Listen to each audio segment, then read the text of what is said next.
All right, just a quick video kind of explaining how a generator panel, or we actually take a look.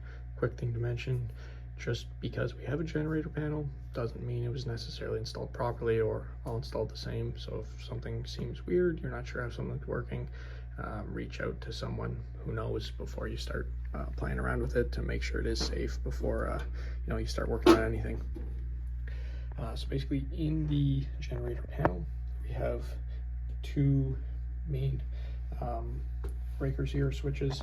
This is basically determining where the energy source is coming from. Is it coming from the generator or the main breaker? You can see right here, the main breaker one that's labeled is the one in the on position. This switch is closed. So currently our feed is coming from the main breaker, which is basically meaning it's coming from the city, from Hydro Ottawa is feeding the panel right now. If the generator was on, basically this breaker would be the one that is in the on position. You can see both of them cannot be on at the same time. If they were, power from the generator, if there was no power coming from the city, the power from the generator would actually be back feeding into the city power lines, which would not be good. That's what this metal bar here is for, just so they can't be open at the same time. When our feed is coming from the city, from Hydro Ottawa, the main breaker feed, it is powering all of these circuits that are wired into this panel, and it is also powering all of these.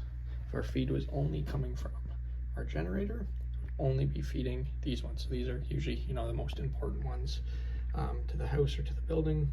So for example, here we have our sump pump, we have our well pump. So you kind of have to read the labels to see what would be on this panel. And same with that one, depending on what you're isolating. When it's fed by the main breaker, everything has power, both panels. When it's fed by only the generator, it would only be this that has power. So to keep in mind when you're needing to isolate something on this panel, it's simply just flip the breaker here, test to ensure it's off. When it's off on this panel, there shouldn't be any power going through this panel providing to that same circuit, because there's only going to be one circuit feeding to that. So you can see here we have a well pump down here, but there is not a duplicate one. There is no well pump one up here, or there shouldn't be. So yeah, again, that's just kind of how it works. Basically, this panel is just deciding where the power is coming from, and the isolations to the one that would only be powered by the generator should it turn on.